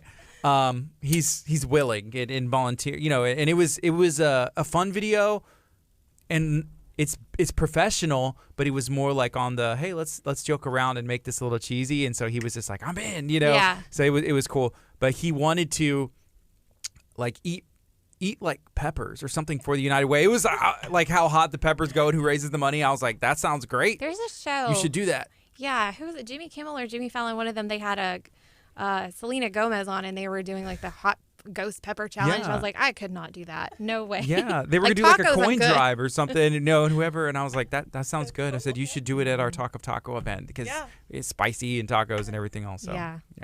it's fun. Hey, we're gonna take a quick break right now. It's 10:14. This is KHEA Radio 99.5 FM. All right.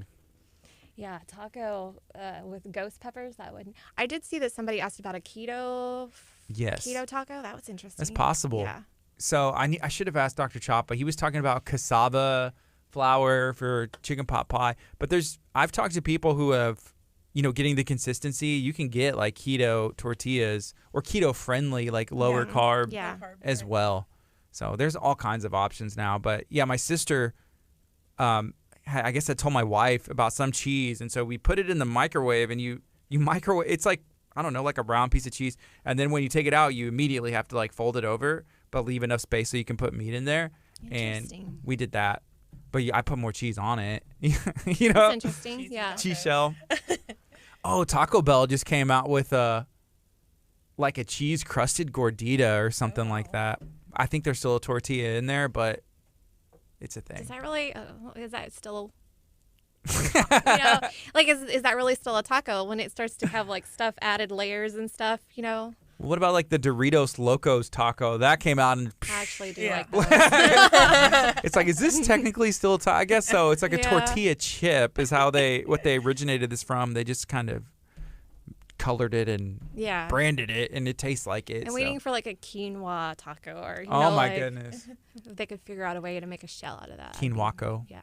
So I had a couple of people ask me if they could be judges already. They yes. sent emails asking to be judges. We've had a ton of those too. And so those are things we need to talk about as well. Like, hey, how many judges for each category? Like, what time can you commit? These are the judging times. Because we've had people, and even, our friend who is like an official judge from, at 6th Street. We met her for the firefighter games. We've been in communication with her.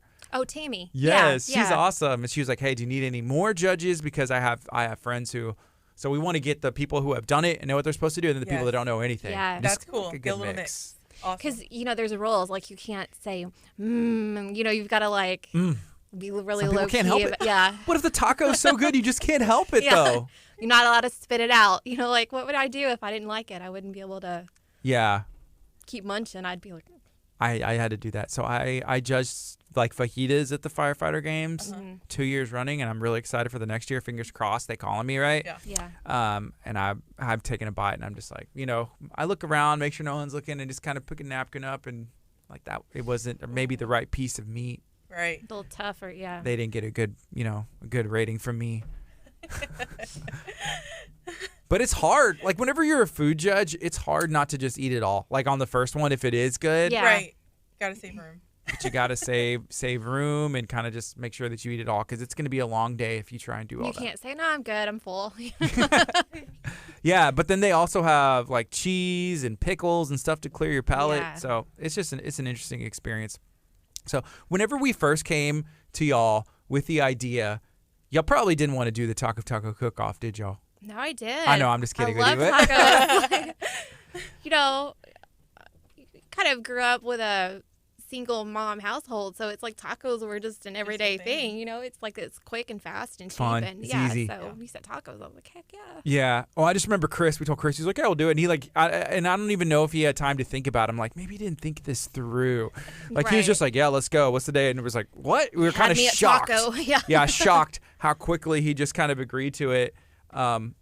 But no, I'm excited, and I can't believe it's already here. Like, we're a couple weeks away from this event. And so we have looked at the parking lot and kind of where everything is going to be. And shout out to Land and Sea Services for, providing generators for this event, because that's one thing a lot of people have, mentioned. Like, hey, we're not a cook-off team. how do we do this? You know, is there power provided? The answer is yes. You know, and then the other thing that I've noticed is people saying, hey, I went to the website. Do I have to pay $50 to go? I'm like, no, you can just come. Right. That it's free. It's free. Yeah. And that's important. And I've also had people mention, like, why is it free? Y'all should be charging tickets. And maybe we should. I don't know. We're fools, but this is the first year. Maybe That's what's the beauty of it. Jar or something. I don't know. Yeah. You got to bring awareness and you know, especially when it's your first event, you've got to get that, you know, information out there. Break the ice. Right. Yeah. So I'm already. Awesome. So how soon do we start planning the second? Do we wait and see if it was a success, or do we just be like, well, this is everything you're not supposed to do? All right, year Lessons 2, learned. Let's change it. 180. We're going the other way. Right. No, I think, you know, we'll be able to recuperate a little bit after and maybe let our belly settle, and then we'll get back together and figure out, you know, is it successful? How do we grow next year and just move forward with that? Yeah, nail down a date. Yeah. And October is very busy. October's busy. It is. It's busy around town, with families. Yeah. It's just a cool time to be outside, though. So I'm expecting some good weather. Mm-hmm, me too. It's officially fall, so you know what that means. It's nothing. What does that mean? It means absolutely nothing Texas for us didn't here. Get that memo. Yeah, we did not get it, but hopefully, you know, in a couple weeks things can change. But yeah, we're hoping for some good weather. We got spots where there's going to be some like outdoor vendors and bounce houses, and you know, Rockin' Rivers bounce house and party supplies. I'm trying to talk him into bringing everything. They have like 30 plus pieces. He was like, well, I could do like 4 or 5. I'm like, okay, that's great. All right, I'm gonna like show up the day before, like helping them load up and be like, well, they're all loaded. You know, right. I want like all 30 out here. Yeah, parking lot full of bounce houses. Yeah, I want to tell like Land and Sea, like we need power. And like calling Texas, New Mexico, we need more power. You know, like we don't have enough generators. We need more power for the bounce houses. houses. The block down. Yeah. It's okay. We'll worry about it tomorrow and later. We're done at 3:00. You know, everybody else can turn their lights on then. We just need power routed here. Yeah. That's what we need. Hopefully we'll get a lot of people from, you know, the Houston area and the Galveston area and local areas. I'd love to see people from all over just come out and get free tacos. Definitely. Yeah. I'm excited. And then it's going to be a family-friendly event. So the kids are going to be jumping and the bounces and, you know. Adults will be jumping, at least for like 30 seconds till I get tired. So that's the thing. So there's inflatables that are for adults as well. Like there's going to be basketball and then there's going to be jousting. Inflatables. So that's I mean, I guess kids could do it, but they're not going to want to face, you know, Crystal. Because Crystal don't play. She's well, we may like have to test it out before we let the kids over there in that area. It's like, those are for the kids over there. These are the kids bounce. These are the adult bounce houses. And then knocker ball. Have y'all seen that? I saw y'all on Facebook doing that. Yeah, that was fun. Yeah, so they're going to be out there as well. So October 12th, Talk of Taco Cook-Off. You're going to want to be there. Go to talkoftaco.com. After the Talk of Taco Cook-Off, what's y'all's next event? That's going to be a marathon of events that we have coming up because we had to reschedule the Fall Classic Skeet Shoot because of Imelda last week. So that is going to be the next week. Their sportsman tournament. 15th, 16th, and 17th sportsman tournament. Do y'all shoot? With marathon. No. We might hold a gun, but that's... Just for a picture? Yeah. Although I did shoot that AR-15 at the Dow Golf Tournament. That was yeah? That was the golf ball retrofitted. It shoots a golf ball. Oh, cool. Yeah. And do you shoot it like at the hole? Like, are you trying to make it in there? That's what you do? Yeah. Yes. We'll have to have y'all come out. Yeah, y'all need to come out to the golf tournament. That'll be the next event after the marathon and then the Dow Golf Tournament. I think it's the 24th. Yeah. So, like, how far does it shoot it? It looks like an AR, but it shoots a golf ball, and you like just kind of got to go up and be like, okay. It is an AR. It's retrofitted, to shoot a golf ball, and it can go some distance. That's cool. Yeah. You got to put on the earmuffs and everything. Because it's that loud? Yeah. Wow, that's fun. Yeah. Yeah. Do y'all play golf too? No, we'll be running. Me either. But have y'all ever played golf? No. Me either. Putt-putt. I have done putt-putt. Yeah. So yeah, haven't had the opportunity to shoot an AR, especially one that shoots a golf ball or play golf. So do you sign up for that? Like, how does that work? Like, if you want to enter the tournament, there's a price to that? Yes. And then it's benefiting you guys? Yes. Yes. That's part of Dow's campaign is that event. The same with Marathon, with the Skeet Shoot, the Fall Classic, and their fishing tournament that we spoke about earlier. Those all go towards their campaigns. Yeah. Towards us. What is the general consensus? And I know a little bit of this because I had the opportunity to speak with some of these people, but why do these companies like Dow, why do these companies like Marathon, feel so comfortable raising money for you guys? Like, why do they want to do that? Well, I think it's all that whole corporate responsibility philosophy, the culture of the company. You've got to give back to where you're doing business. And not everybody's as fortunate as you are. And so, you know, if you're doing good business and the community is supporting you, you've got to support the community. And the United Way is a really great way to do it, because you know, with United Way, you can fund multiple agencies all in one. And so instead of, you know, receiving requests from 29 different nonprofits, you can just have that money go to United Way, and then we put it in best use where it's needed the most. Yeah. So I went to that, the luncheon. What was the actual name of that? The kickoff luncheon. The kickoff luncheon, right?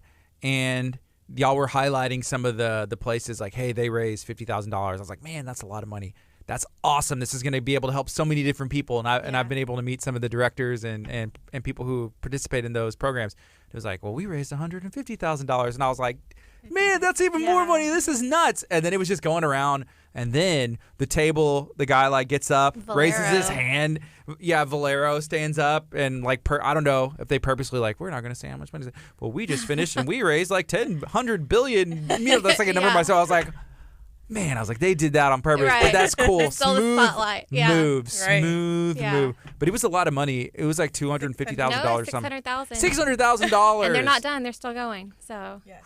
Well, that's amazing, and that's going to be able to keep you guys, you know, kind of looking at the next year and moving forward, right? Yeah, we have some amazing companies that you know support the United Way, and a lot of the reasons why they say they support the United Way is the accountability piece. We have a really great metric system in place that we can get the reports back from the agencies, make sure that where they say the money is going is actually going, and people are getting the help that they need. And so, you know, we have, you know, Marathon and Valero and Eastman and Dow. We have all of those refineries, plus we have a lot of great support from the community, from the retail and the school districts and the city. So we're just blessed. We're really blessed. Leslie, how long have you been working with United Way? 10 years. 10 years. Yeah.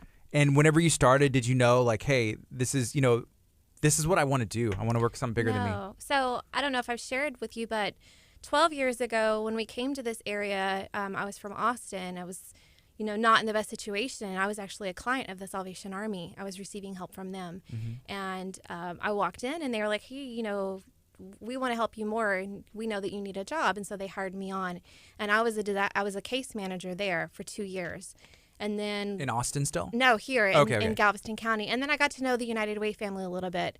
And so when it was time for a change, it was kind of just a natural, you know, growth over there. And so I was able to join their team. And so I came from the client side. I know what it's like to ask for help and to have to be on the receiving end. And so now when people come in, you know, they're like, sometimes it's the worst day possible, you know, and they're literally almost in tears. And so you just have to be patient and have them talk to you about what they need. And it's just nice to be able to be in their shoes and know how they feel. Yeah. And talk to them. So, no, I didn't know that I wanted to work in the nonprofit field. Not at all.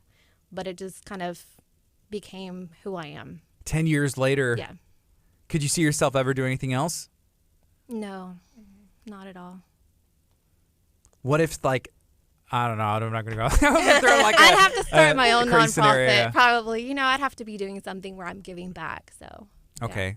Yeah. I was trying to think of something that rhymes with way, and it'd be like, it's totally different, you know, United Pay or something like that. Right. The Taco Way. I don't know. United Taco Way. Yeah. It's a nonprofit over here. We kind of do the same. No, it's totally different.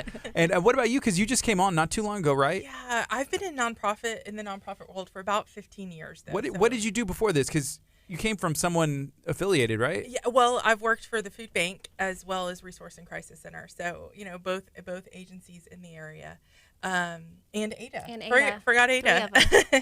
But, yeah, so I've been a part of United Way for quite some time. And, you know, just working on the other end, being one of those people who write the grants. And that having the stamp of approval of United Way is huge for a nonprofit. Yes. And that's why I think a lot of those companies really, really, truly want to give money to United Way, is because there's a whole vetting process that happens.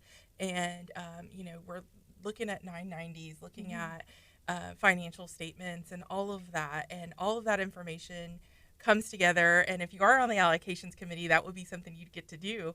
And you would get to see the ins and outs of a program. So now I'm on the other end of the stick, and it's really neat. I'm excited about being on the other end and helping raising money for all of my friends that are nonprofits in the area. Yeah. Yeah, but some of them are like, hey, you remember, like, we need a little bit more so we can, help this many more people. Oh, and trust this, me, but, they always okay. come in asking a lot more than we have to give, and so you've kind of got to look, and I do that too. And we've all written grants, you always ask for more than you kind of need because you always expect a little bit less. But yeah, it's heartbreaking sometimes. You hear some of the stories, and it's just not enough money to go around, and so we're always trying to increase the goal and trying to get a little bit more because there's always people out there that need help. And what's important to know about United Way is that when you give to any United Way, but United Way Galveston County Mainland, the money stays locally. It's not, doesn't go off to some other office in Timbuktu. It stays here in Galveston County, and it helps people in Galveston County. Mm-hmm. So what is it, you said 15 years that you've been working in the nonprofit world. What is it that kind of attracted you and drew you to that? Did it happen by chance, or you just felt like this is what I'm supposed to do? I started off in AmeriCorps way back when I was in college, and that was my first door opening into the nonprofit world. And then after that, I just kept going. I worked in San Antonio when I was in school, and I worked at San Antonio Ministries, which was a homeless shelter. And I've always been kind of drawn towards the homeless. And so then I went to Houston, and I worked in Covenant House, and I was a grant writer there. And Covenant House is one of the big ones in Houston. It's one of the top 6, I think, nonprofits. So being a grant writer for that large of an organization was everything. It just opened all avenues for me, and ever since then I've just been writing grants. I love it. I love being on the other end, trying to raise money for those who need us. Yes. Yeah. We're lucky we got her. Yes. We're very lucky. I've never written a grant, but I have looked at like the process. Me and Crystal actually sat down for about a day, like not a day, like a little bit of time, and I was like, I don't know what I'm looking at. Yeah. And I was like, you're smart, like I was like looking around, like who's smart here? Yeah. Okay, you're smart. And so I was looking at that, and I sent her a link. She's like, oh, I'll look at it later when I have time. And then like came back to me and was like, I don't know. I was like, I don't know either. Like, what is it asking? It seems like it's too easy, it's too hard, and I don't know what I'm doing. So what's the secret? Like, I think there's a science behind it. You have to take years of what you've done right and what you've done wrong, and we're always changing. It's never ending, the change. In fact, we're working on what we're going to be working on next year as far as how they report back to us. We're already working on that now and making some changes. Mm-hmm. I also tell everybody who asks me about grant writing, the bottom line is it's like a puzzle. You're trying to put a puzzle together. You need to paint your picture and put those pieces of your puzzle together. And if you can build the puzzle, if you can put the puzzle pieces together, then you're going to be able to have a great proposal. Yeah, I got you. There's times that people will call us and they're like, hey, how do we become an agency? And we'll start to kind of list some of the things that they have to provide. And they're like, all right, it's nice seeing you. Yeah, But I mean, we do that purposely because you've got to be able to invest the time into it and show us that you're serious. Yes. If you can't get through that, how are you going to get through the quarterly reporting and the yearly reporting? Yeah. And so, one of the pieces of paper that I left with after that luncheon was looking at all of the people in our area, the 29 partnering agencies, and how y'all help them. Because it's not just money. No. Some of it isn't money. There's different ways. Right. Can you list and tell me about some of those ways that y'all help? In fact, out of the 29 agencies that we have, only 7 of them provide direct services for rent, utilities, and food. The rest of those are the counseling and the mentoring programs. We have ADA, who's, they're a women's shelter for those that are, you probably could speak better on them than I could, but those that are trying to get off of dependency. And so if there's a need out there, most likely we have an agency that supports them, as long as it's related to health, education, and financial stability. Yeah. That's the goal? That's the goal. Those 3 tiers. That's what we stay in those areas. So. How is our area doing, whenever it comes to that? Is there statistics that show like, hey, we're getting better? Is it getting worse? Is it kind of hovering around the same area? So one of the things that, the census is coming up, and that's going to be a huge indicator for us to determine how we're doing, because it's been 10 years since our last census. So until we have those numbers, we're really not going to be able to, we can give you some numbers, but right. but it's polls, same thing, yeah. Right, and so we're really excited about the census coming up and what that's going to be able to give to us. It'll be a bigger scope. Yeah, sometimes I see these polls that come out, and it's just like, okay, Taco Bell was voted the best, Mexican restaurant in the country, and it's like, what? I didn't get a vote. Maybe I'd have voted Taco Bell. I love it just as much as the next person. Maybe I didn't, but how come I didn't have a vote? And having your voice heard is important. And so the poll is an opportunity, or the census rather, is pretty much everybody. They try and get everyone, right? Right. That is the goal.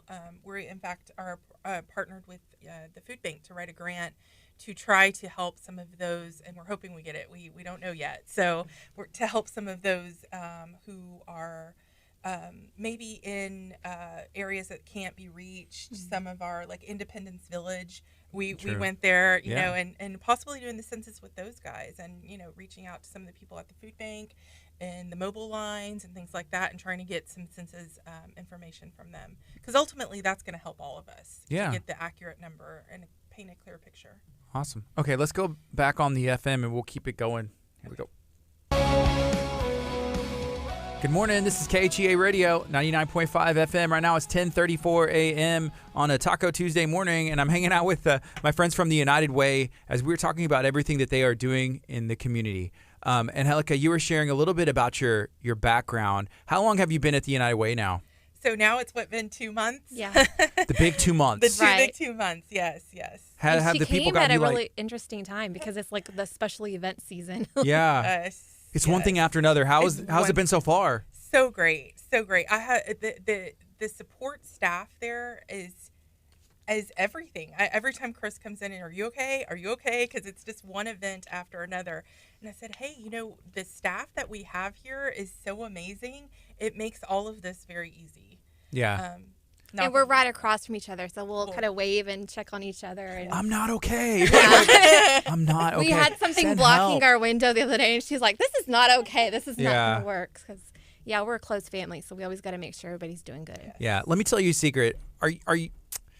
I'll ask it this way. Is there any concern that they're like, okay, it's our busy season right now. Like, you came on at this crazy time, and then like next year rolls around and it's just like continually going. It's like, oh, P.S. It's always busy season. Truthfully, we don't really have a downtime anytime. We used to have a slow period from like January to March where we could kind of just take a break. Mm-hmm. And then the United Way rolled out this partnership with the IRS to do the VITAS, and now we're doing tax returns. And so now in our office, we do about 300 to 400 tax returns throughout that small window of time. All right. It's like, okay, there went my little window of a breather. So you just shift the focus a little bit, but now it's back to the next thing. So we touched on some of the events that are happening after Talk of Taco, which is October 12th. Go to talkoftaco.com. You can learn more, sign up, register. It's free to attend.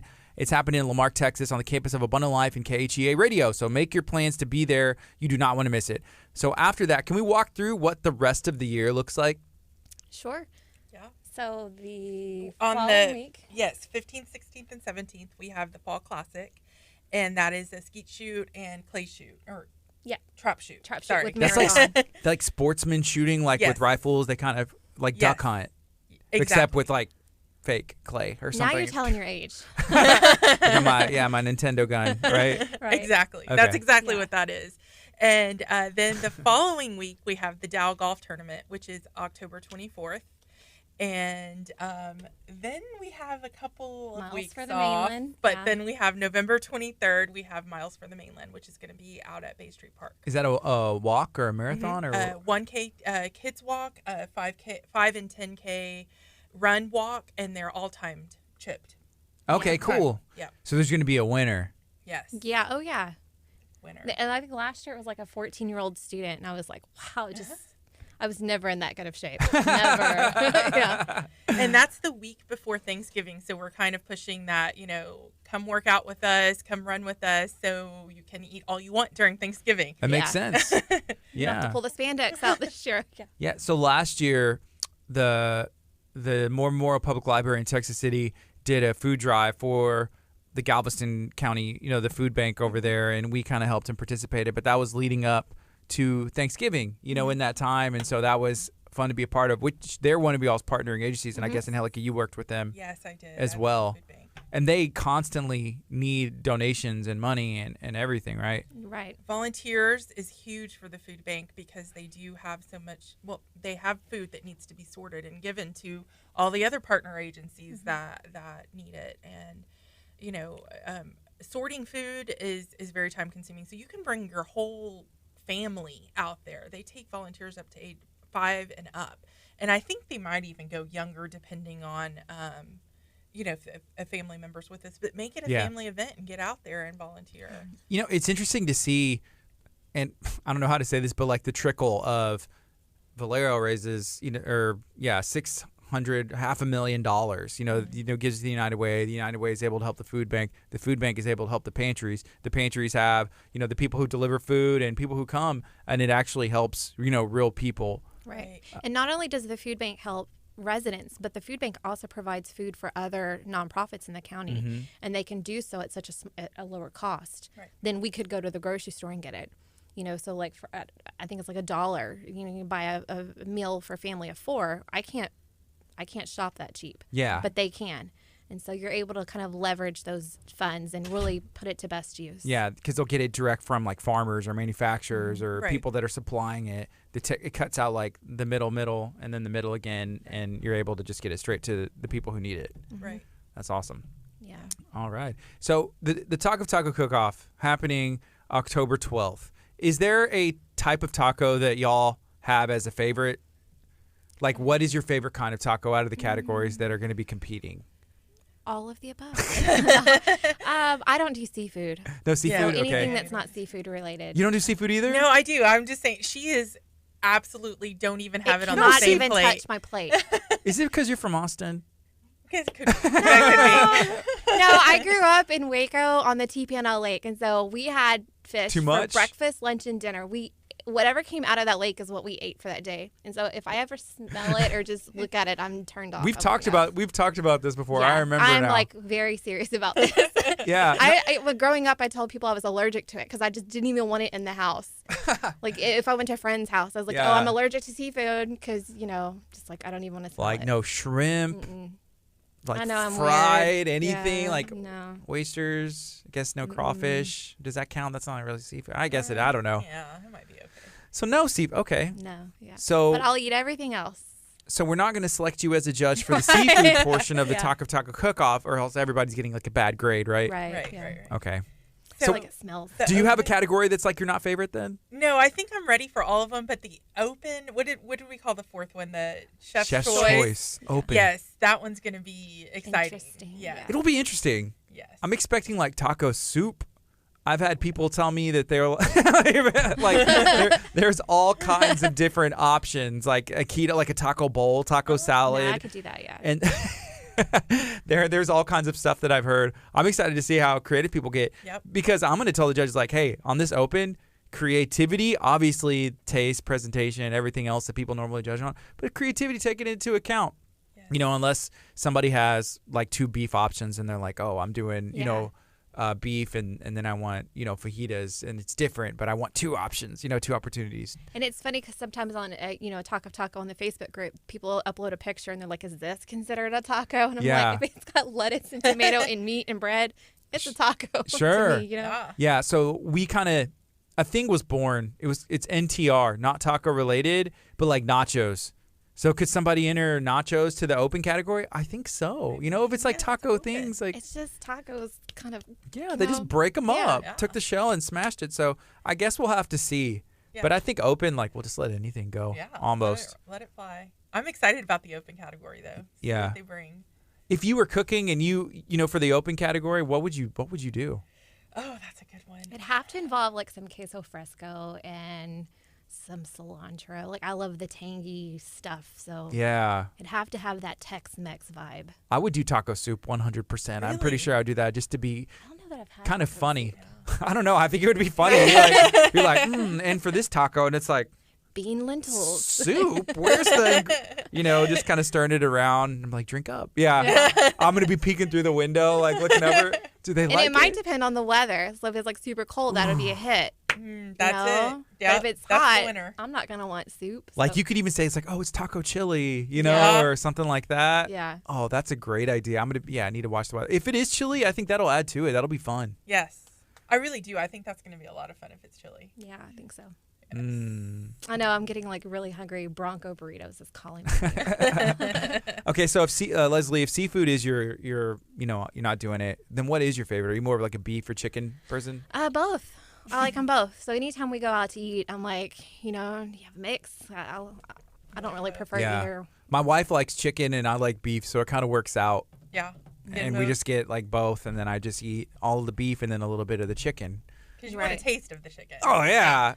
And I'm still hungry a little bit. Maybe I'm not, but it's so good. I'm going to eat it, and she won't eat it all anyway. Or I don't know. Maybe she would have if I wouldn't have did it. But she's just nice, and I guess she really loves me because she like shares with. Well, we live in a really great county because they have some awesome food around here. And so you can't really go wrong wherever you go, I think. Yeah. What are some restaurants that y'all frequent and make good tacos that they should probably enter the taco? Because if y'all list them, I'm going to tag them. I love like Jimmy Changa's and Gringos. I like the chain, but outside of Galveston County a little bit is we have voicemails into Gringos. Boulevard. I'm thinking of. It's escaped my mind. Right there off of Bay Area Boulevard. Lupe Tortilla. I love them. Yes. Yeah, they're really good. I mean, if it's in this area, shouldn't Taqueria from Texas City? Ooh, Taqueria. Yeah, I can't even say it. Yeah. I've been eating there forever. Taqueria. Call it Taqueria. Taqueria. Yeah, I'm just like tagging people. Maybe we should ask your viewers, like, who would they recommend? Because they're going to be the ones coming out and eating it. So that's true. I'm tagging Lupe Tortilla before I forget. Lupe Tortilla. There's so many different. Social media is awesome. Yeah. So I'm just tagging the one in the Woodlands because that's the first one that popped up. So y'all are welcome. And if you're wondering, that's why I tagged you. But yeah, if you make tacos, you don't even have to own a restaurant. If you just make good tacos, and I actually had somebody messaging me yesterday. Just a gentleman who was new to the Taco group, and he was like, "Hey, man, I want to enter. What are the rules?" And I was kind of sharing just a little bit. I was like, "Well, we have rules. Right. We're going to be not like sticklers on them because we understand some things take time, like smoking meat, marinating overnight. If you're into that thing, seafood. I don't know, but we're going to have some rules that are solid because a lot of people have asked, and we're going to make sure it's fair. Fair to everybody." As long as you're not bringing it from a rrestaurant like to-go box and putting it on your plate, that would be a big one. But that would be a no-no, and that's going to be in the specific rules. But I think this event is going to be a great opportunity to get those bragging rights with your friends, like who's got the better tacos, Definitely. So we're excited. Yeah. All right. We were looking at trophies just the other day, trying to get that all squared away. So we're getting everything together. Yeah, and I think we're meeting tomorrow to talk about that. So yes, we'll have a lot to bring. Yes, I was talking to someone and they were like, "What do you think they want to talk about?" I was like, "They want to talk about the Taco event. Like, what do you think they want to talk about?" Yeah, you could fill an hour easily with tacos, right? Yeah. No, he was talking about like at the lunch meeting or whatever. So I was just like, "Dude, you're crazy." All right. Hey, is there anything else you'd like to share today while you are here? Oh, we're just excited. We've been in Galveston County, the United Way, for 68 years. And we just really appreciate all the support that we get from everyone in the county. And we love what we do. There's got to be a United Way. There's got to be someone there to support those that are less fortunate. And so anything that we can do to help the community, we're open and, all right. Here. Yeah. And if somebody wants to volunteer, somebody wants to know how they can donate, get involved, what's the best way for them to do that? Our website. uwgcm.org, and there's a contact us section. There's you can just email us, call us, hit us up on Facebook. All right. We're always available. Cool. And if you are watching on Facebook, on the KHEA Radio Facebook, feel free to share this video out. If you have any questions as well about the Taco event, feel free to message me, KHEA Radio, the United Way. Let's fill up that contact form. They're going to be like, why is there so many Taco things? uwgcm.org. We meant if you want to volunteer, not if you want to learn about the rules. But, hit them up. If you want to get involved, you want to help, you want to donate, and the website's the best way. Right now, it's 10:47. I'm going to sew up the show a little bit early today as we have a lot of fun stuff going on and today and tomorrow and the rest of the week. But, thank you guys for hanging out. Oh, thank you for having us. Thank you for having us. Y'all are awesome. This is KHEA Radio, 99.5 FM. Y'all be blessed. All right. So what all do y'all have going on today? Today.